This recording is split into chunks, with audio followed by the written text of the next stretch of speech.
I never thought I'd become a legend just for defending my right to build a shed. Here we are, fighting a legal war over a damn barn I raised with my own 2 hands on land I knew was mine. It's funny how life works. You seek quiet, and you find a battle that changes everything. For 7 years, this 5-acre patch of high desert in Nevada had been my sanctuary. The silence out here is almost physical, only broken by the occasional hawk and the whisper of the wind through the juniper trees. It's a place where things are real. The sun is hot, the work is hard, and the boundaries are what they are. I spent years reclaiming the land, clearing the scrub, running new water lines, 1,000 small acts of ownership that tie a man to his dirt. For the last 6 months, I built the centerpiece, a new storage barn on the northern boundary. This wasn't a shack. It was a fortress, reinforced steel beams, industrial-grade insulation, custom-built smart locks on the double doors, and a full run of solar panels that meant I never needed to touch their grid.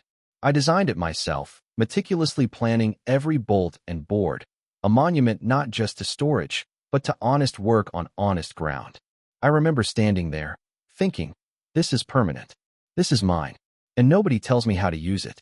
Then, about 3 years ago, the Copper Ridge Estates development started to the south. It was a sea of repetitive architecture, all beige stucco, perfectly manicured artificial grass that never grows, and the suffocating blanket of $text, HOA dollar.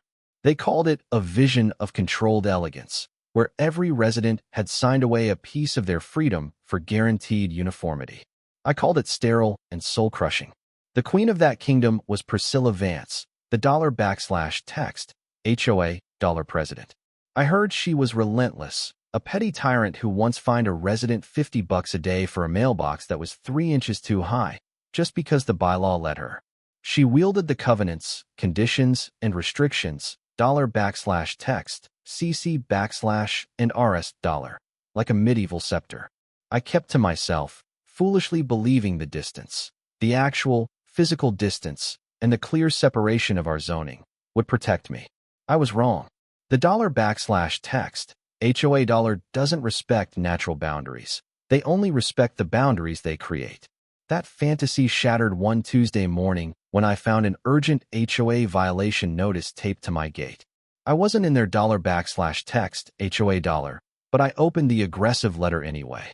Written by a high-priced firm, it claimed my barn was encroaching on their community green belt, demanding immediate removal under threat of escalating legal action and daily fines.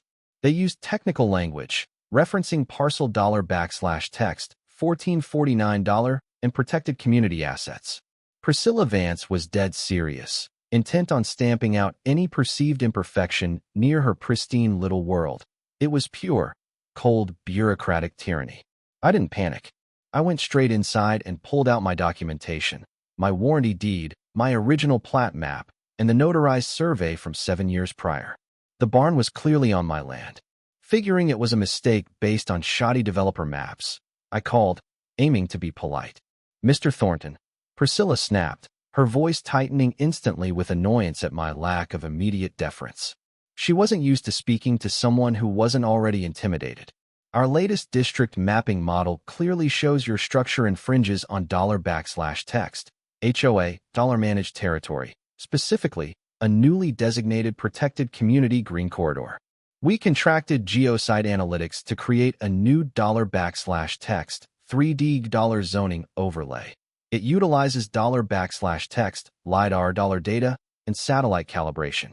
It's far more technologically sophisticated and therefore precise than your antiquated $text, 1970 S plat drawings, which relied on steel chains and compasses.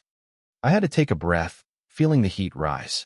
Priscilla, are you telling me that your $text, HOA dollar believes it has the legal authority to use a private, uncertified $text, 3D dollar model to unilaterally redraw my property line, overriding the documents filed and recorded with the county recorder? My deed is the legal record. That's the indisputable law of the state of Nevada, not some expensive digital fantasy your $text, HOA dollar purchased with someone else's quarterly dues. She scoffed, a truly magnificent, condescending sound designed to shut down debate. The boundaries have, as we say, shifted based on updated data. It's an environmental corridor issue now. We are obligated to enforce compliance. I suggest you consult your counsel immediately. I hope you're prepared for the legal consequences." And she hung up, leaving a vacuum of static and my rising, focused fury. The next day, pink, meaningless landscaping flags appeared around the barn, fluttering in the morning breeze. They were flimsy, plastic, utterly non-legal, but their presence was a gesture of ownership, a symbolic land claim. I knew then this wasn't an error. It was a calculated power play designed to create a visual boundary and force my hand. I needed a professional heavyweight who dealt only in absolute fact. I called Ranger Mike, an ex-Army Corps of Engineers and a regional legend known for winning impossible boundary disputes against deep-pocketed developers. I told him, "Bring everything, Mike. This isn't just a survey, it's an audit, and I want irrefutable evidence that can stand up in federal court." Mike arrived 3 days later, his truck looking less like a simple vehicle and more like a mobile command unit, complete with a drone tethered to the bed and specialized radar equipment. He immediately confirmed the pink flags were sprinkler markers, instantly deflating Priscilla's little show. Mike then deployed his serious equipment, a rotating laser scanner and a high-precision $text GPS rover. He wasn't relying on my old map. He was methodically tracing the original $text federal land grant boundary pins, rusted iron stakes buried deep beneath the earth since the land was first surveyed, logging every precise reading to the millimeter. This wasn't about approximation. It was about historical and legal verification. Mid-morning, the inevitable happened. Priscilla and her slick lawyer, Kirk, pulled up, radiating smug indignation and entitlement. "Mr. Thornton," she called out, "you are conducting unauthorized survey work on what our records prove is community property, and we demand you cease immediately. You are disrupting the peace." Ranger Mike straightened up, placing his foot next to a freshly unearthed, federally stamped iron pin.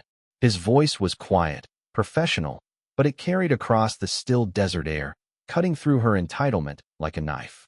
"Ma'am, I'm a state-licensed land surveyor with a perfect record in this county. The only legal boundaries are recorded, notarized, and physically marked by monuments, not whatever glossy image you downloaded from the internet. Our map uses $text, LiDAR, calibration. It is demonstrably more accurate than antiquated metal stakes." She shrieked, clearly frustrated that her technology was failing to intimidate. Mike calmly tapped the old iron pin.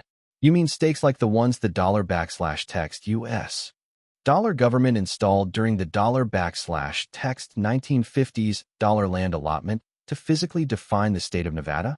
Those stakes? We call those legal monuments, ma'am. And they override a $text 3D animation every single time, especially one generated by a company paid by your own client." Then came my absolute favorite moment. I smiled, a genuine, unhurried smile that told them I was holding all the cards. "Funny thing, Priscilla, the barn isn't a permanent structure, and you can't demand the demolition of a temporary unit." Her lawyer, Kirk, finally registered a genuine emotion, confusion mixed with panic. "What exactly are you referring to, Mr. Thornton?" I pointed to the base, where the heavy steel foundation plates bolted to the trailer structure were just visible under the fresh gravel. I explained that I had engineered the barn on a custom-built, heavy-duty trailer chassis. "It's technically a mobile agricultural unit," I stated, savoring the shock on Priscilla's face and the way her eyes darted to the hidden wheels. "It's exempt from permanent structure zoning and permitting requirements under Municipal Code, Section $text, $12, paragraph $text, $3, subitem C. I anticipated someone like you might cause trouble, so I built it to be legally movable. You can't legally touch it, and you certainly can't demolish it." Priscilla was utterly defeated. Her initial legal leverage, the threat of demolition, vanished into thin air. Her face was a mask of cold fury and disbelief. "This isn't over, Jake," she hissed, slamming her door and speeding off, tires squealing like a toddler having a tantrum, leaving us in a satisfying cloud of dust. Mike's binder, a fortress of legal facts, arrived 4 days later, delivering a stunning, magnificent reversal. The report was undeniable.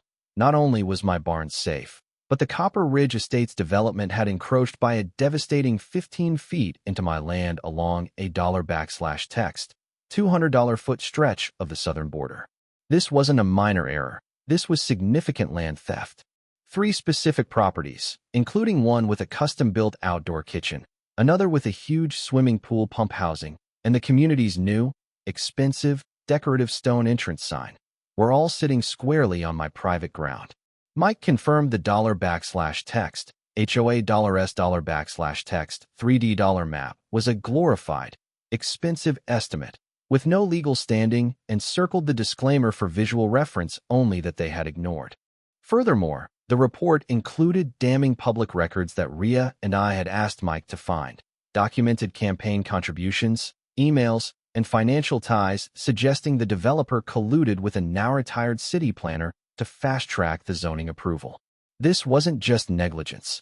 This smelled like coordinated fraud, a systemic corruption used to create an illusion of space for the new development.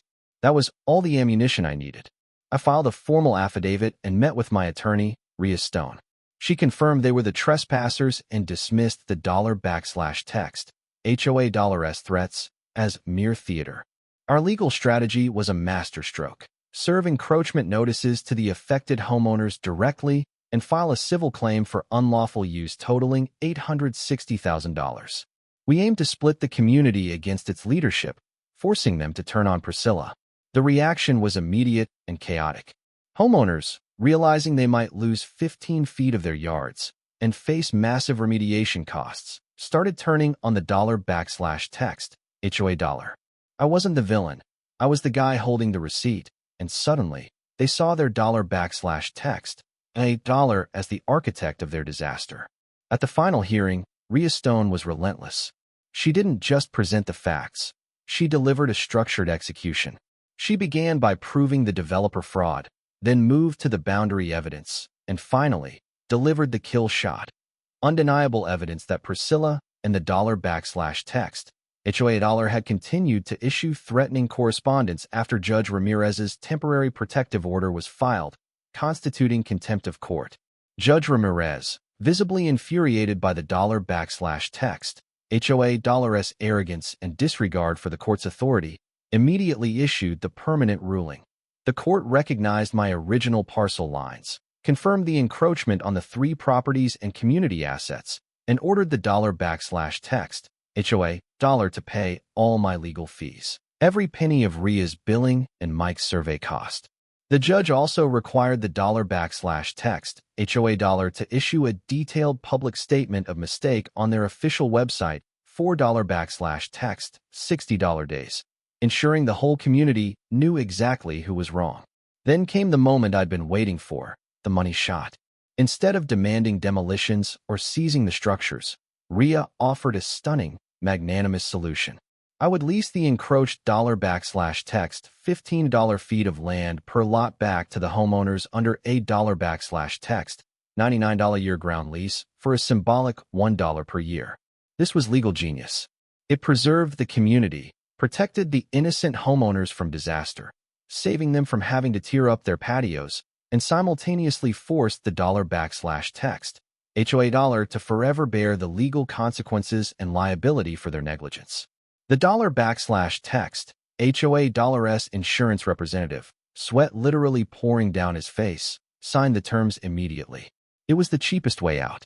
I got what was mine: legal acknowledgement, full compensation, and peace, all acknowledged in perpetuity. Priscilla Vance resigned the next day, officially citing health reasons. Of course, her kingdom reduced to dust. The $text HOA was forced into accountability, and the community morale collapsed as they realized they had been lied to and governed by a tyrant.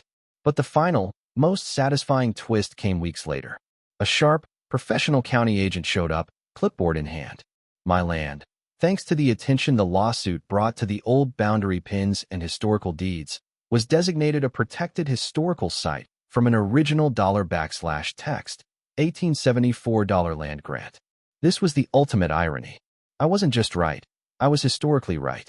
The designation made me eligible for significant tax incentives, agricultural preservation credits, and, most importantly, It permanently protected my property from almost all future external development and interference. No more $text, HOA dollar or developers could ever touch my sanctuary again. I still sit out here every morning looking at the barn.